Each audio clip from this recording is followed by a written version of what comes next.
ಪ್ರಿಯ ವೀಕ್ಷಕರಿಗೆಲ್ಲ ನನ್ನ ನಮಸ್ಕಾರಗಳು. ನಿನ್ನೆ ನಮ್ಮ ರಾಜರಾಜೇಶ್ವರಿ ಗೆಳತಿ ಮಹಿಳಾ ಮಂಡಳಿಯು ಅಂತಾರಾಷ್ಟ್ರೀಯ ಮಹಿಳಾ ದಿನಾಚರಣೆಯನ್ನು ತುಂಬ ಅರ್ಥವತ್ತಾಗಿ ಆಚರಿಸಿರುವ ಕಾರ್ಯಕ್ರಮಗಳನ್ನು ವಿಡಿಯೋ ಮಾಡಿ ಇವತ್ತು ತಮಗೆ ಶೇರ್ ಮಾಡ್ತಾ ಇದ್ದೀನಿ. ಈ ಕಾರ್ಯಕ್ರಮದಲ್ಲಿ ಮಹಿಳೆಯರಾದ ನಾವು ನಮ್ಮ ಕರ್ತವ್ಯ, ಜವಾಬ್ದಾರಿ, ಸಾಮರ್ಥ್ಯ, ಸಹನೆ ಹಾಗೂ ಸಾಧನೆಗಳ ಬಗ್ಗೆ ಹೆಮ್ಮೆ ಪಡುವಂತಹ ಅನೇಕ ವಿಷಯಗಳನ್ನು ನಮ್ಮ ಗುರುಗಳಾದ ಶ್ರೀಮತಿ ವಿಜಯಲಕ್ಷ್ಮಿ ಸುದರ್ಶನ್ರವರು ತಿಳಿಸಿರುತ್ತಾರೆ. ಹಾಗೆಯೇ ನಮ್ಮ ಸನಾತನ ಧರ್ಮ, ಭಾರತೀಯ ಪರಂಪರೆ, ಸಂಸ್ಕೃತಿ, ಸಂಸ್ಕಾರಗಳ ಬಗ್ಗೆ ಅಷ್ಟೇ ಅಲ್ಲದೆ ಈಗಿನ ಯುವ ಪೀಳಿಗೆಯವರಿಗೂ ಕೂಡ ಕಿವಿ ಮಾತುಗಳನ್ನು ಹೇಳಿರುತ್ತಾರೆ.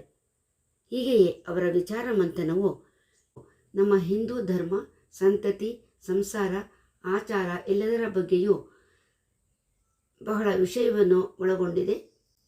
ಆದ್ದರಿಂದ ವಿಡಿಯೋವನ್ನು ಪೂರ್ತಿ ನೋಡಿದ ನಂತರ ಅದೆಷ್ಟು ಮಾಹಿತಿಯುಳ್ಳ ವಿಚಾರಗಳು ಇವೆ ಎಂದು ತಮಗೆ ಮನದಟ್ಟಾಗುತ್ತದೆ. 3 ಗಂಟೆಗೂ ಮೀರಿ ನಡೆದ ಈ ಕಾರ್ಯಕ್ರಮವನ್ನು ಸಂಕ್ಷಿಪ್ತವಾಗಿ 2 ವಿಡಿಯೋಗಳನ್ನಾಗಿ ಮಾಡಿರುತ್ತೇನೆ.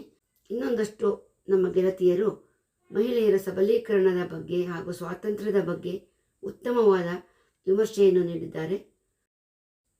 ಅಷ್ಟೇ ಅಲ್ಲದೆ ಸಾಂಸ್ಕೃತಿಕ ಕಾರ್ಯಕ್ರಮಗಳು, ಸಮೂಹ ಗೀತೆಗಳು, ನಾಟಕಗಳು ಎಲ್ಲವೂ ಇರುವ ಈ ವಿಡಿಯೋ ಯುಗಾದಿಯ ಹೋಳಿಗೆಯಂತೆ ನಿಮಗೆಲ್ಲ ಆನಂದವನ್ನು ಕೊಡುತ್ತದೆ ಎಂದು ಆಶಿಸುತ್ತೇನೆ. ಧನ್ಯವಾದಗಳು.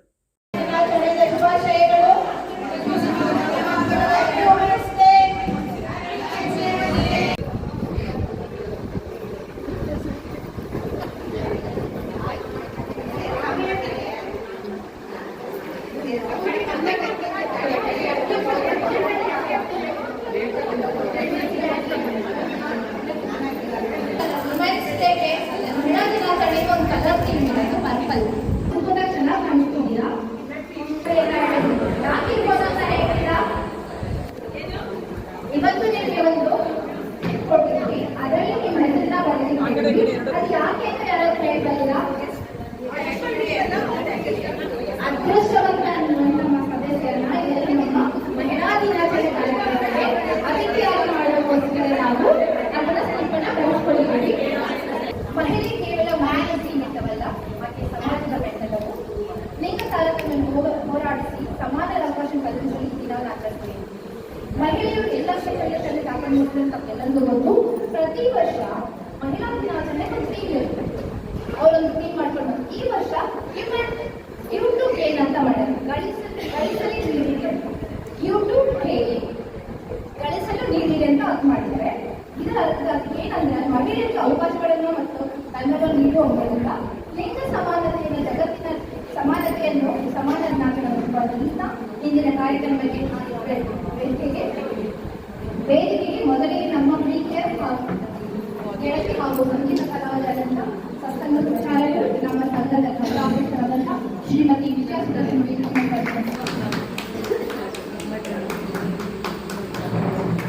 ಜೋರಾದ ಚಪ್ಪಾಳೆ ಮೇಡಮ್.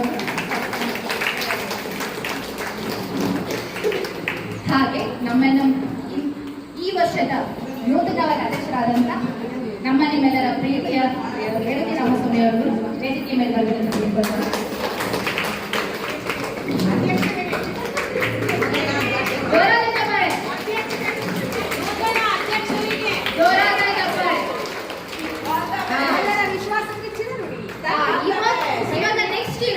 ಇವಾಗ ಮೇಡಮ್ ಅಲ್ಲಿ ಲಕ್ಕಿ ದೀಪಲ್ಲಿ ಒಬ್ಬರು ಸದಸ್ಯರ ಹೆಸರನ್ನ ತೆಗಿತಾರೆ. ಅವರು ಇವತ್ತು ಆ ಅದೃಷ್ಟವಂತ ಸದಸ್ಯೆ ನಮ್ಮ ಇಂದಿನ ಕಾರ್ಯಕ್ರಮದ ಮುಖ್ಯ ಅತಿಥಿಯಾಗಿ ಆಗಮಿಸಿದ್ದಾರೆ. ಇಂದಿರಾ ಚೌಡಪ್ಪ.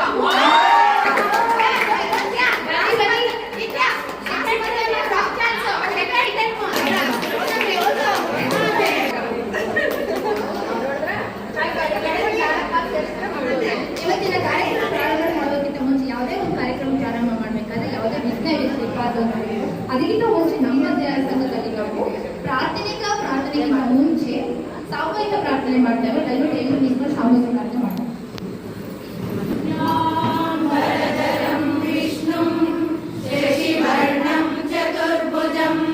प्रसन्नवदनं ध्याये सर्वविघ्नोपशान्तये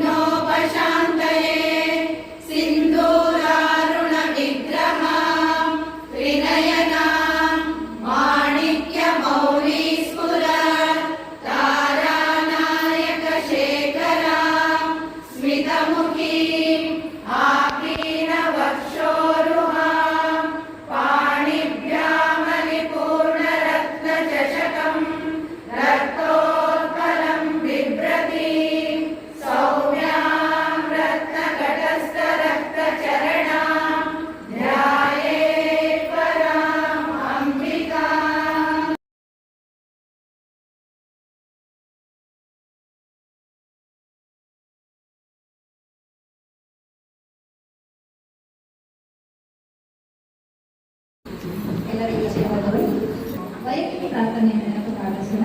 ಶ್ರೀಮತಿ ಸುನೀತಾ ಬಂಡೆ ಮತ್ತು ರೂಪ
किं ज्योतिराख्यानि मे चक्षुषस्य निमीलनादिसमये किं दीर्घियो दर्शने किं तत्राहमतो भवान् परमगं ज्योतिस्तदस्मि प्रभो ज्योतिस्तदस्मि प्रभो ज्योतिस्तदस्मि प्रभो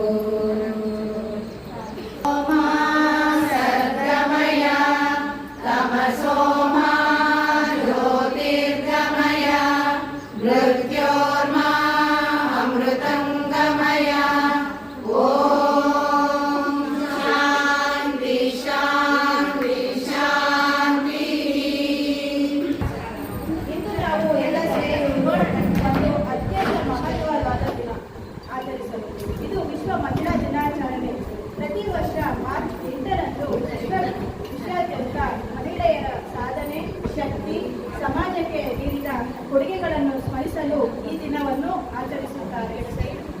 ಮಹಿಳೆ ಎಂದರೆ ಪ್ರೀತಿ, ಸಹನೆ ಮತ್ತು ಶಕ್ತಿಯ ಪ್ರತೀಕ.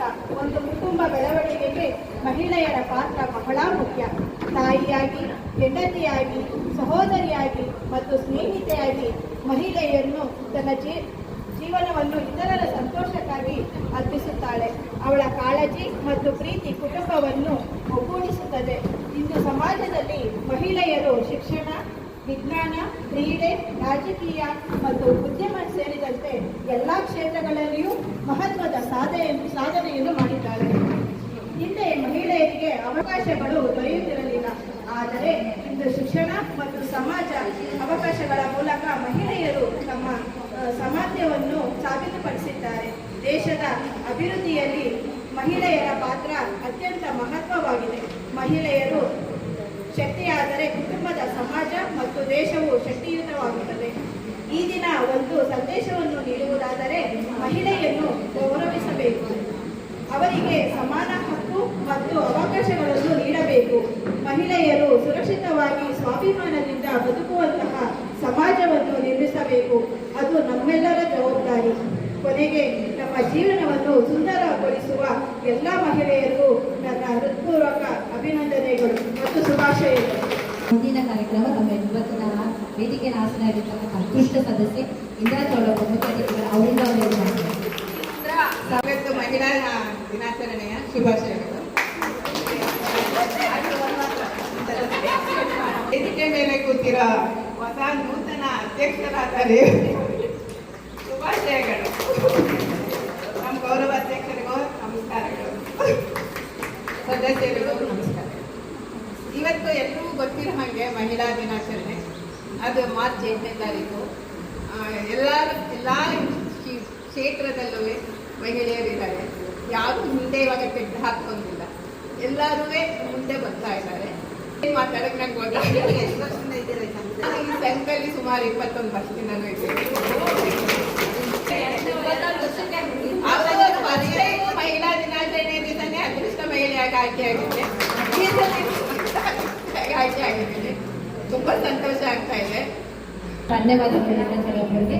ಅವ್ರು ನೋಡಿ ಎಷ್ಟು ನಗ್ತಾ ಮಾತು, ಅದೇ ನಮ್ಮ ಸ್ಟ್ರೆಂತ್ ಅಲ್ವಾ?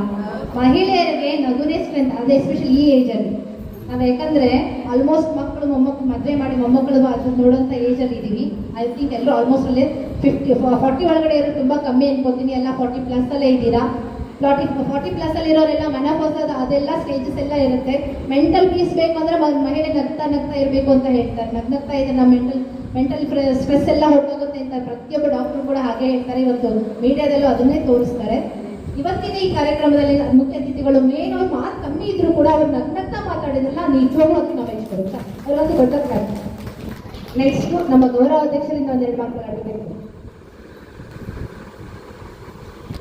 ನನ್ನ ಆತ್ಮೀಯ ಗೆಳತಿಯರಿಗೆಲ್ಲರೂ ಕೂಡ ಇವತ್ತಿನ ಮಹಿಳಾ ದಿನಾಚರಣೆಯ ಹಾರ್ದಿಕ ಸ್ವಾಗತ ಮತ್ತೆ ಶುಭಾಶಯಗಳನ್ನ ನಿಮಗೆಲ್ಲರಿಗೂ. ಮಹಿಳಾ ದಿನಾಚರಣೆ ವರ್ಷಕ್ಕೊಂದು ದಿವಸ ಆಚರಣೆ ಮಾಡ್ತಕ್ಕಂತಹ ಒಂದು ಹಬ್ಬ ಆಗಬಾರ್ದು. ಪ್ರತಿನಿತ್ಯವೂ ಕೂಡ ನಮಗೆ ಮಹಿಳಾ ದಿನಾಚರಣೆ. ಯಾಕೆಂದ್ರೆ ಬೆಳಗ್ಗೆ ಎದ್ದ ತಕ್ಷಣ ಶುರುವಾಗ್ಬಿಡುತ್ತೆ ಮಹಿಳೆಯರದು. ಮನೆ ಕೆಲಸದಿಂದನೇ ಆರಂಭ ಅವ್ರದ್ದು ಪ್ರತಿನಿತ್ಯದ ಇದು. ಹಾಗಾಗಿ ಅವ್ರಿಗೆ ಈಗ ಹೊರಗಡೆ ಬರ್ತಾ ಇದ್ದಾರೆ. 4 ಗೋಡೆಗಳ ಮಧ್ಯದಲ್ಲಿರ್ತಕ್ಕಂತಹ ಎಲ್ಲ ಮಹಿಳೆಯರು ಕೂಡ ಹೊರಗಡೆ ಚೆನ್ನಾಗಿ ಸಮಾಜ, ಸಂಘ, ಸಂಸ್ಥೆ, ಆಧ್ಯಾತ್ಮ, ಧರ್ಮ, ಶೈಕ್ಷಣಿಕ ಯಾವುದಕ್ಕೂ ಅವ್ರು ಕಡಿಮೆ ಇಲ್ಲ. ಮನೆಯಲ್ಲೂ ಸಂಸಾರವನ್ನು ತೂಗಿಸ್ಕೊಂಡು ಹೊರಗಡೆನೂ ಅವರು ಚೆನ್ನಾಗಿ ತಮ್ಮ ಎಲ್ಲ ಚಟುವಟಿಕೆಗಳಲ್ಲೂ ಕೂಡ ತಮ್ಮನ್ನ ತಾವು ತೊಡಗಿಸ್ಕೊಂಡು ಉನ್ನತ ಸ್ಥಾನದಲ್ಲಿ ಮಹಿಳೆಯರು ಎಲ್ಲ ಹೆಸರನ್ನ ಕೂಡ ಮಾಡ್ತಾ ಇದ್ದಾರೆ. ಆದರೆ ಒಂದೇ ಒಂದು ಬೇಸರದ ಸಂಗತಿ ಅಂತಂದ್ರೆ ಅವರು ತಮ್ಮ ಆರೋಗ್ಯದ ಕಡೆ ಗಮನನ ಕೊಡದೇ ಇರ್ತಕ್ಕಂಥದ್ದೇ ಒಂದು ಬೇಸರದ ಸಂಗತಿ. ಯಾರನ್ನ ನೋಡ್ಲಿ 40 ವರ್ಷ ಆದ ತಕ್ಷಣ ರೋಗ ಇಲ್ಲದೆ ಇರ್ತಕ್ಕಂಥ ಹೆಣ್ಮಕ್ಳು ಇಲ್ವೇ ಇಲ್ಲ. ಆ ಥರ ಪರಿಸ್ಥಿತಿ ಇವತ್ತಿನ ದಿವಸದಲ್ಲಿ ಉಲ್ಬಣ ಆಗ್ಬಿಟ್ಟಿದೆ. ಎಲ್ಲರಿಗಿನ್ನ ಮುಖ್ಯವಾಗಿ ಇವತ್ತು ವೇದಿಕೆಗೆ ಆಸೀನರಾಗಿರ್ತಕ್ಕಂತಹ ಶ್ರೀಮತಿ ರೇವತಿ ರಾಮಸ್ವಾಮಿ ಅವರು ಅಧ್ಯಕ್ಷರ ಸ್ಥಾನದಲ್ಲಿ ಇವತ್ತು ಕೂತಿದ್ದಾರೆ. ಅವರಿಗೆ ನಮ್ಮ ನಿಮ್ಮೆಲ್ಲರ ಪರವಾಗಿ ಹೃತ್ಪೂರ್ವಕವಾದ ಸ್ವಾಗತ ಮತ್ತೆ ಅಭಿನಂದನೆಗಳು ಮತ್ತೆ ಮಹಿಳಾ ದಿನಾಚರಣೆಯ ಶುಭಾಶಯಗಳನ್ನು ಅವರಿಗೆ ತಿಳಿಸ್ತಾ ಇದ್ದೀನಿ. ಅನಂತ ಧನ್ಯವಾದಗಳು. ಇವತ್ತಿನ ಒಂದು ನಾವು ಪ್ರತಿ ವರ್ಷನೂ ಕೂಡ 25 ವರ್ಷದಿಂದ ಒಳ್ಳೊಳ್ಳೆ ಸಾಧಕಿಯರಿಗೆ ಸನ್ಮಾನ ಮತ್ತೆ ಅತಿಥಿಗಳನ್ನು ಕೂಡ ಕಳಿಸ್ತಾ ಇದ್ವಿ. ಈ ಸಲ ಏನಾದ್ರು ಸಾಂಸ್ಕೃತಿಕ ಕಾರ್ಯಕ್ರಮ ಸ್ವಲ್ಪ ಕಡಿಮೆ ಇರ್ತಾ ಇತ್ತು ಯಾವಾಗಲೂ. ಈ ಸಲ ಸಾಂಸ್ಕೃತಿಕ ಕಾರ್ಯಕ್ರಮಕ್ಕೆ ನಮ್ಮಲ್ಲಿ ತುಂಬಾ ಉತ್ಸಾಹವನ್ನ ತೋರಿಸಿದ್ದಾರೆ ಎಲ್ಲರೂ. ಸಾಂಸ್ಕೃತಿಕ ಕಾರ್ಯಕ್ರಮದಲ್ಲೇ ಅವರಿಗೆ ಅಷ್ಟೊಂದು ಸಂತೋಷ ಸಿಗೋದಾದ್ರೆ ನಾವೀಗ ಹೊರಗಡೆಯಿಂದ ಪಾಪ ಅತಿಥಿಗಳನ್ನ ಕರೆಸ್ಬೋದು. ಆದ್ರೆ ಅವರ ಅತಿಥಿಗಳನ್ನ ಕರೆಸಿದಾಗ ಏನು ಅಂದ್ರೆ ನಮ್ಗೆ ಅವ್ರಿಗೆ ಆಗಿರ್ತಕ್ಕಂತಹ ಒಂದು ಸಮಯವನ್ನು ನಾವು ಕೊಡ್ಬೇಕು. ಆಮೇಲೆ ಅವ್ರಿಗೆ ಕರೆಸ್ಬಿಟ್ಟು ಜನಗಳು ಬರ್ತಾ ಇದ್ರೆ ನಮ್ಮಲ್ಲಿ ಒಂಥರ ವಿಚಿತ್ರ. ನಾವು ಒಳ್ಳೊಳ್ಳೆ ಗೆಸ್ಟ್ಗಳನ್ನು ಕರೆಸಿದಾಗ ಒಳ್ಳೊಳ್ಳೆ ಕಾರ್ಯಕ್ರಮ ಇದ್ದಾಗ ಎಲ್ಲರಿಗೂ ಏನೋ ಒಂದು ಸಮಸ್ಯೆ ಇರುತ್ತೆ ಮನೆಯಲ್ಲಿ. ಯಾವಾಗ ಚಕ್ಕರ್ ಹೊಡೆದಿರ್ತಾರೆ ಅವಾಗ 150 ಜನ 200 ಜನ ಸದಸ್ಯರನ್ನ ಹೊಂದಿರ್ತಕ್ಕಂತಹ ಸಮಾಜದಲ್ಲಿ ಅತಿಥಿಗಳು ಬಂದಾಗ ನಮಗೆ ಒಂಥರ ಬೇಸರ ಆಗ್ಬಿಡುತ್ತೆ. ಅಯ್ಯೋ ಇಷ್ಟೊಂದು ಜನ ಇದ್ದವರು ಇಷ್ಟು ಒಳ್ಳೆ ಕಾರ್ಯಕ್ರಮ ಹಮ್ಮಿಕೊಂಡಾಗ ಜನ ಕಡಿಮೆ ಆಯ್ತಲ್ಲ ಅಂತ ಈ ಥರ ಎಲ್ಲ ಇರೋದ್ರಿಂದ. ಆಮೇಲೆ ಅವರು ಅತಿಥಿಗಳು ಬಂದಾಗ ಒಳ್ಳೆಯವ್ರನ್ನ ಕರೆಸಿದಾಗ ಅವ್ರಿಗೆ 108 ಕಾರ್ಯಕ್ರಮಗಳನ್ನು ಹಮ್ಮಿಕೊಂಡಿರ್ತಾರೆ ಅವರು ಆ ದಿನದಲ್ಲಿ. ಅವ್ರು ಎಲ್ಲವನ್ನೂ ಮುಗಿಸ್ಕೊಂಡು ಪಾಪ 12:30 ಬಂದಾಗ ಅವರಿಗೆ 1 ಅವರ್ ಟೈಮ್ ಬೇಕಾಗುತ್ತೆ. 1:30 ತನಕ ಅವ್ರದ್ದೇ ಆಗೋಗುತ್ತೆ. ಆಮೇಲೆ ಸಾಂಸ್ಕೃತಿಕ ಕಾರ್ಯಕ್ರಮ ಮಾಡೋ ತನಕ ಅವ್ರನ್ನ ಕೂರಿಸ್ಕೋಬೇಕು. ಅದೆಲ್ಲ ಒಂಥರ ಸ್ವಲ್ಪ ಕಷ್ಟಕರ ಆಯ್ತು ಅಂತ ಅಂದ್ಬಿಟ್ಟು ನಾವು ಈ ಸಲ ನಮ್ಮ ಮಹಿಳೆಯರೇನೆ ಇಲ್ಲೇ ಅದೃಷ್ಟವಂತ ಮಹಿಳೆ ಇವತ್ತು ಒಬ್ಬರನ್ನ ಆಯ್ಕೆ ಮಾಡ್ಕೊಳ್ಳೋಣ ಅಂತ ಅಂದಾಗ ಅದರಲ್ಲಿ ಶ್ರೀಮತಿ ಇಂದ್ರಾ ಅವರು ನಿಜವಾಗಿ ಇಂದ್ರ ಲೋಕದಿಂದಲೇ ಬಂದಿದ್ದಾರೆ ಅಂತ ಭಾಸವಾಗ್ತಾ ಇದೆ. ಯಾಕೆಂದ್ರೆ ಅಷ್ಟು ಸಂತೋಷವಾಗಿ ಅವರು ನಗ್ತಾನೇ ಮಾತಾಡಿದ್ರು. ಪಾಪ ನಂಗೆ ಮಾತಾಡಕ್ ಬರಲ್ಲ, ಯಾರಿಗೂ ಮಾತಾಡೋದು ಅಷ್ಟೊಂದು, ಅದು ಒಂದು ಕಲೆನೇ, ಅದು ಮಾತನಾಡೋದು ಅಷ್ಟೊಂದು ಸುಲಭ ಅಲ್ಲ. ಅದು ಒಂದು ನಾವು ಕೂತ್ಕೊಂಡು ಕಟ್ಟೆ ಮೇಲೆ ಎಷ್ಟು ಕಾಡ್ಗಟ್ಟೆ ಹೊಡಿತೀವಿ ನೋಡಿ, ಅವಾಗ ನಮಗೆ ಎಷ್ಟು ಸರಳವಾಗಿ ಸುಲಲಿತವಾಗಿ ಅಷ್ಟು ಚೆನ್ನಾಗಿ ಬಂದ್ಬಿಡುತ್ತೆ ಮಾತುಗಳು, ಯಾರಿಗೇನು ಹೇಳಿಸ್ಕೊಳ್ಳೋದೇ ಬೇಡ. ಆದ್ರೆ ಒಂದು ವೇದಿಕೆ ಮೇಲೆ ನಿಂತ್ಕೊಂಡು ಮಾತಾಡೋದಾಗ್ಲಿ ಅಥವಾ ಏನೇ ಒಂದು ಚಟುವಟಿಕೆಯನ್ನು ತೋರಿಸೋದಾಗ್ಲಿ ಅದು ಬಹಳ ಕಷ್ಟಕರವಾಗಿರ್ತಕ್ಕಂಥದ್ದು. ಅದು ಒಂದು ದೊಡ್ಡ ಕಲೆ. ಆದ್ರಿಂದ ಇಂದ್ರಾ ಅವರು ಇವತ್ತು ಆಯ್ಕೆ ಆಗಿದ್ದಾರೆ. ಸೊ ಅವ್ರಿಗೂ ಕೂಡ ನಿಮ್ಮೆಲ್ಲರ ಪರವಾಗಿ ಮತ್ತೊಮ್ಮೆ ಸ್ವಾಗತ ಮತ್ತೆ ಶುಭಾಶಯಗಳನ್ನ, ಅಭಿನಂದನೆಗಳನ್ನ ತಿಳಿಸ್ತಾ ಇದ್ದೀನಿ. ಇನ್ನು ಎಲ್ಲವಕ್ಕೂ ಮುಖ್ಯವಾಗಿ ನಮ್ಮ ಕಾರ್ಯಕರ್ತರು, ಪದಾಧಿಕಾರಿಗಳು, ಅವ್ರಿಗೂ ಕೂಡ ಎಲ್ಲರಿಗೂ ಸ್ವಾಗತವನ್ನ ಮತ್ತೊಮ್ಮೆ ಬಯಸ್ತಾ, ಇಲ್ಲಿ ಬಂದಿರತಕ್ಕಂತಹ ಹೊಸ ಗೆಳತಿಯರು ಕೆಲವರೆಲ್ಲ ತುಂಬಾ ಆಸೆ ಪಟ್ಟು ಬಂದು ಪಾಪ ಸೇರ್ಕೊಂಡಿದ್ದಾರೆ. ಸೊ ಅವ್ರಿಗೂ ಕೂಡ ಇವತ್ತಿನ ಕಾರ್ಯಕ್ರಮಕ್ಕೆ ಮತ್ತೆ ಇಲ್ಲಿ ಬಂದಿರತಕ್ಕಂತಹ ಎಲ್ಲ ಗೆಳತಿಯರಿಗೂ ಕೂಡ ಇದು ನಿಮ್ಮದೇ ಸಂಘ. ಇವತ್ತು ನೀವೇನೆ ತುಂಬಾ ಆಕ್ಟಿವ್ ಆಗಿ ಎಲ್ಲ ಕಾರ್ಯಕ್ರಮದಲ್ಲೂ ನೀವು ಪಾಲ್ಗೊಳ್ಬೇಕು ಅಂತ ಆಸೆ ಇತ್ತು. ಬಟ್ ಅದಕ್ಕೂ ನಿಮಗೆ ಇಲ್ಲಿ ಅವಕಾಶ ಇದೆ ಇವತ್ತು. ಹಾಗಾಗ್ಬಿಟ್ಟು ನಾವು ಇವತ್ತು ಅತಿಥಿಗಳ ಕರೆದಲೆ ನೀವೆಲ್ಲರೂ ಕೂಡ ಇವತ್ತು ಮಹಿಳಾ ದಿನಾಚರಣೆಯ ಮಹಿಳಾ ಅತಿಥಿಗಳು ಎಲ್ಲರೂ ಅಂತ ಹೇಳಲಿಕ್ಕೆ ನಾನು ತುಂಬಾ ಹೆಮ್ಮೆ ಪಡ್ತೀನಿ. ಇವತ್ತಿನ ದಿವಸ ನಾವು ಈ ಕಾರ್ಯಕ್ರಮವನ್ನ ಇವತ್ತು ಮೈಸೂರಿನಲ್ಲಾಗ್ಲಿ ಅಂತಾರಾಷ್ಟ್ರೀಯ ಮಟ್ಟದಲ್ಲಾಗ್ಲಿ ಏನು ಮಹಿಳಾ ದಿನಾಚರಣೆ ಆಚರಿಸಿದ್ದಾರೆ, ಯಾಕೆ ಆಚರಣೆ ಮಾಡ್ತಾರೆ, ಯಾವತ್ತಿನ ದಿವಸ ಆಚರಣೆ ಮಾಡ್ತಾರೆ ಅಂತಕ್ಕಂಥದ್ದು ನಿಮಗೆ ಎಲ್ಲರಿಗೂ ಗೊತ್ತಿರ್ತಕ್ಕಂತಹ ಒಂದು ವಿಷಯ. ಆದ್ರೆ ಮಹಿಳೆಯರು ಏನು ಅಂತಂದ್ರೆ ಎಲ್ಲ ಸಂಘ ಸಂಸ್ಥೆಗಳು ಹೋಗ್ತಾರೆ, ಎಲ್ಲ ಮಾಡ್ತಾರೆ, ತುಂಬಾ ಚಟುವಟಿಕೆ ಆಗಿದ್ದಾರೆ. ಇವತ್ತಿನ ದಿವಸ ಮನೆ ಒಳಗೆ ಮನೆಯಿಂದ ಹೊರಗೆ ಬರ್ಲಿ ಅಂತ ನಾವು ಏನು ಆಶಿಸಿದೀವೋ ಅದು ಮನೆ ಒಳಗೆ ಹಿಡಿದು ಕೂರ್ಸೋದೇ ಅವ್ರಿಗೆ ಕಷ್ಟಕರ ಸಂಗತಿ ಆಗ್ಬಿಟ್ಟಿದೆ. ಯಾಕಂದ್ರೆ ನಾವು ಹೋಗ್ಬೇಕು ಅಂದ್ರೆ ಫೋನ್ ಮಾಡ್ಬೇಕು, ಇವತ್ತು ನೀವು ಇದೀರಾ ಬಂದ್ರಿ ನಾನು ಬರ್ತಾ ಇದ್ದೀನಿ ಅಂತ. ಆ ತರ ಮಟ್ಟದಲ್ಲಿ ಅಷ್ಟು ಆಕ್ಟಿವ್ ಆಗ್ಬಿಟ್ಟಿದ್ದಾರೆ. ಹಾಗಾಗಿ ಅವರು ಒಂದು ವಿಚಾರದಲ್ಲಿ ಹೇಳ್ಬಿಟ್ಟು ನಾನು ಮುಗಿಸ್ತೀನಿ. ಹೆಚ್ಚಿನದಾಗಿ ಏನು ಅಂದ್ರೆ ಮಹಿಳೆಯರು ಇವತ್ತಿನ ದಿವಸ ಎಲ್ಲರೂ ಫಾರಿನ್ ಹೋಗೋದು, ಮಕ್ಕಳನ್ನ ಫಾರಿನ್ ಕಳಿಸೋದು ಎಲ್ಲ ಅದೆಲ್ಲ ಸಂತೋಷಕರ ವಿಷಯನೇ. ದುಡಿಮೆಗಾಗ್ಲಿ ಅಥವಾ ಇನ್ಯಾವುದೋ ಒಂದು ವಿದ್ಯಾವಂತಿಗಾಗಲಿ ಜ್ಞಾನವಂತಿಗಾಗಲಿ ಫಾರಿನ್ ಹೋಗ್ತಾ ಇದ್ದಾರೆ. ಮನೆಯಲ್ಲಿ ಇಬ್ಬಿಬ್ಬರೇ ಇರ್ತಾರೆ, ಗಂಡ ಹೆಂಡತಿ ಇಬ್ಬರೇ ಇರ್ತಾರೆ. ಕೆಲವ್ರ ಮನೇಲಿ ಒಬ್ಬರೇ ಹೆಂಗಸ್ಕಾಗ್ಬಿಡ್ತಾರೆ. ಮಕ್ಕಳದ್ದು ಅವ್ರಿಗೆ ಏನೋ ಅವ್ರಿಗೆ ಒಂಥರ ಇದೇ ಇರಲ್ಲ, ಫೋನ್ ಮಾಡೋದು, ಒಂದು ವಿಚಾರಿಸ್ಕೊಳ್ಳೋದು, ಆ ಥರ ಒಂದು ಪರಿಸ್ಥಿತಿಯಲ್ಲಿ ಇವತ್ತು ಹೆಣ್ಮಕ್ಳು ಇದ್ದಾರೆ. ಆದರೆ ನಾವು ಎಲ್ಲದಕ್ಕಿಂತ ಹೆಚ್ಚಾಗಿ ಈಗಿನ ಕಾಲದ ಹೆಣ್ಮಕ್ಳುಗಳು ಕೆಲವರೆಲ್ಲ ಒಂಥರ ಪೇರೆಂಟ್ಸ್ ಅಂದರೆ ಒಂಥರ ರೆಸ್ಪೆಕ್ಟೇ ಇಲ್ಲ, ಒಂಥರ ಆ ಥರ ಮಟ್ಟದಲ್ಲಿ ಇರ್ತಕ್ಕಂತಹ ಮಕ್ಕಳುಗಳು ಕೂಡ ಇವತ್ತು ದಿವಸ ನಾವು ಕಾಣ್ತಾ ಇದ್ದೀವಿ. ಸತ್ಯನಾ? ಎಲ್ಲರೂ ಅಲ್ಲ, ಕೆಲವರು ಮಾತ್ರ ಆ ಥರನೂ ಇದ್ದಾರೆ. ಅಂದರೆ ಅವರು ತಮ್ಮ ತಮ್ಮ ಜೀವನದಲ್ಲಿ ತಾವು ಅಳವಡಿಸ್ಕೊಂಡು ಬಿಡ್ತಾರೆ. ಒಂದು ತಂದೆ ತಾಯಿ ಇದ್ದಾರೆ, ಅವ್ರಿಗೊಂದು ಪ್ರೀತಿ ಕೊಡಬೇಕು, ಒಂದು ಸಂತೋಷ ಕೊಡಬೇಕು ಅನ್ನೋ ಒಂದು ವಿಚಾರಧಾರೆಗಳು ಕೂಡ ಅವರಲ್ಲಿ ಇರಲ್ಲ. ಅಂತಹ ಒಂದು ಪರಿಸ್ಥಿತಿಯನ್ನು ನಾವು ಇವತ್ತು ಕಾಣ್ತಾ ಇದ್ದೀವಿ. ಆದರೆ ನಾವೇನು ಅಂದರೆ ನಮ್ಮ ಮಕ್ಕಳಿಗೆ ನಾವು ಮೊದಲು ಏನು ಕೊಡಬೇಕು ಅಂದರೆ ಒಂದು ಸಂಸ್ಕಾರ ಕೊಡಬೇಕು ನಾವು ಇವತ್ತಿನ ದಿವಸ. ಯಾಕೆಂದರೆ ಹಿಂದೂ ಧರ್ಮವನ್ನು ನಾವು ಸಂರಕ್ಷಣೆ ಮಾಡಬೇಕು ಅಂದರೆ ಸಂಸ್ಕಾರ ಬಹಳ ಮುಖ್ಯವಾಗಿದೆ. ಇನ್ನು ಮುಂದಿನ ದಿನಗಳಲ್ಲಿ ನಿಜವಾಗ್ಲೂ ಮನೆಯಲ್ಲಿ ಇವತ್ತಿನ ದಿವಸ ಮಕ್ಕಳುಗಳಿಗೆ ಮದುವೆ ಮಾಡಿದರೆ ಮಕ್ಕಳನ್ನೇ ಮಾಡ್ಕೊತಾ ಇಲ್ಲ. ಯಾರು 3 ವರ್ಷ ಇಲ್ಲ, 5 ವರ್ಷ ಇಲ್ಲ, 10 ವರ್ಷ ಇಲ್ಲ, ಅವರು ಮಕ್ಕಳನ್ನೇ ಮಾಡ್ಕೊಳ್ಳೋದ್ರಿಂದ ನಮ್ಮ ಹಿಂದೂ ಸಂಸ್ಕೃತಿ ಹೇಗೆ ಬೆಳೆಯುತ್ತೆ? ಹಿಂದೂ ಸಾಮ್ರಾಜ್ಯವನ್ನ ಇವತ್ತು ಬೆಳೆಸಬೇಕು ನಿಜವಾಗ್ಲೂ. ಇಲ್ಲದೇ ಇದ್ರೆ ಮುಂದೊಂದು ದಿನ ಮುಸಲ್ಮಾನರು ಎಲ್ಲರೂ ಕೂಡ ಆಕ್ಯುಪೈ ಮಾಡಿಕೊಂಡು ಮನೆಗೆ ಬಂದು ಹಿಂದಿನ ಕಾಲ ಹಿಂದೆ ಏನಿತ್ತು 1940 ಇಸ್ವಿಲಿ ಹೆಣ್ಣು ಮಕ್ಕಳನ್ನು ಹೇಗೆ ಕದ್ಕೊಂಡು ಹೋಗ್ತಾ ಇದ್ರು ಆ ಥರ ಪರಿಸ್ಥಿತಿ ಖಂಡಿತವಾಗ್ಲೂ ನಮ್ಮ ಹಿಂದೂಗಳಿಗೆ ಬರುತ್ತೆ. ಆದ್ರಿಂದ ಬರಬಾರ್ದು ಅಂತಂದ್ರೆ ನಾವು ಏನ್ ಮಾಡಬೇಕು? ನಮಗೆ ಸಂಸ್ಕಾರವನ್ನು ಕೊಟ್ಟು ಮನೆಯಲ್ಲಿ ನೀವು ತಂದೆ ತಾಯಿಗಳು ಮದುವೆ ಆದ ತಕ್ಷಣ ವರ್ಷದಲ್ಲಿ ಒಂದು ಮಗುನ್ ಮಾಡ್ಕೊಳ್ಳಿ, 2 ಮಕ್ಕಳು ಮಾಡ್ಕೊಳ್ಳಿ ಅನ್ಬೇಕು. ಹಬ್ಬ ಅಂದ್ರೆ 3 ಮಕ್ಕಳಿಗಾದ್ರೂ ನಾವು ಒತ್ತಾಯವನ್ನ ಮಾಡಬೇಕು. ಅನ್ಬಾರ್ದು, ನೀವು ಸಂಸ್ಕಾರವನ್ನು ಕೊಡಬೇಕು.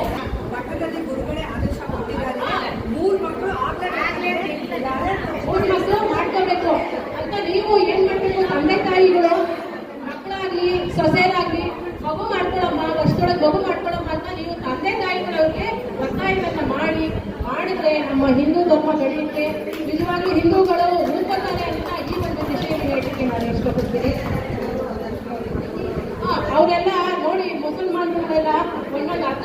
ಹಾಗಂದ್ರೆ ಇವರು ನಾವೇನು ಹೆರೋ ಒಂದು ಯಂತ್ರನ ಹೇಳ್ತಾರೆ, ಯಂತ್ರ ಅನ್ಬಾರ್ದು, ಅದು ಮಹಿಳೆಯರಿಗೆ ಕೊಟ್ಟಿರ್ತಕ್ಕಂಥ ಒಂದು ಫಲ ಮತ್ತೆ ಒಂದು ವರ. ಅದನ್ನ ಅವರು ಉಪಯೋಗಿಸ್ಕೋಬೇಕು.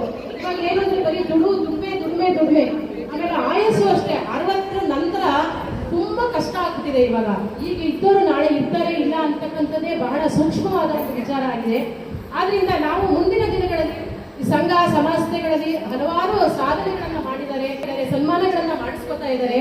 ಆದ್ರೆ ಎಲ್ಲವಕ್ಕಿಂತ ಹೆಚ್ಚಾಗಿ ಸನ್ಮಾನ ಮಾಡ್ಬೇಕಾಗಿರೋದು ಯಾರಿಗೆ ಅಂದ್ರೆ 75 ವರ್ಷ ಆದ್ಮೇಲೆ ಯಾರು ಕನ್ನಡಕ ಹಾಕೊಳ್ಳಲ್ಲ, ಯಾರಿಗೆ BP ಇಲ್ಲ, ಯಾರಿಗೆ ಶುಗರ್ ಇಲ್ಲ, ಯಾರು ಆರೋಗ್ಯವಾಗಿರ್ತಕ್ಕಂಥ ಸಂಪತ್ತನ್ನ ತಮ್ಮ ದೇಹದಲ್ಲಿ ಸಾಧನೆ ಮಾಡಿದ್ದಾರೆ ಅಂಥವ್ರಿಗೆ ನಾವು ಸನ್ಮಾನ ಮಾಡಬೇಕಾದ ಒಂದು ಪರಿಸ್ಥಿತಿ ಇದೆ ಇವಾಗ. ಯಾಕೆಂದ್ರೆ ಆರೋಗ್ಯವೇ ಆ ಆರೋಗ್ಯವನ್ನ ನಾವೆಲ್ಲರೂ ಕೂಡ ಕಾಪಾಡ್ಕೊಳ್ಳೋಣ.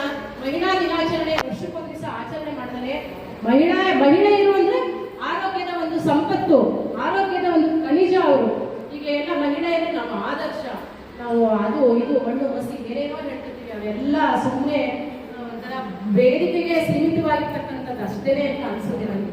ಮಹಿಳೆ ಅಂದ್ರೆ ಆದರ್ಶ, ಮಹಿಳೆ ಅಂದ್ರೆ ಕ್ಷಮ್ಯಾದರಿತ್ರಿ, ಮಹಿಳೆ ಅಂತಂದ್ರೆ ಅವಳೊಬ್ಳು ಸ್ತ್ರೀ, ಮಹಿಳೆ ಅಂದ್ರೆ ಅವಳೊಬ್ಳು ಸ್ತ್ರೀ ಕಸ್ತೂರಿ, ಮಹಿಳೆ ಅಂದ್ರೆ ಅವಳೊಬ್ಳು ನಕ್ಷತ್ರ. ಎಲ್ಲ ಹೇಳ್ಕೊತೀವಿ, ಎಲ್ಲ ಹೇಳ್ಕೊಂಡು ನಾವು ಮನೆ ಕೆಲಸ ಮಾಡೋದು ಬಿಡ್ತೀವ?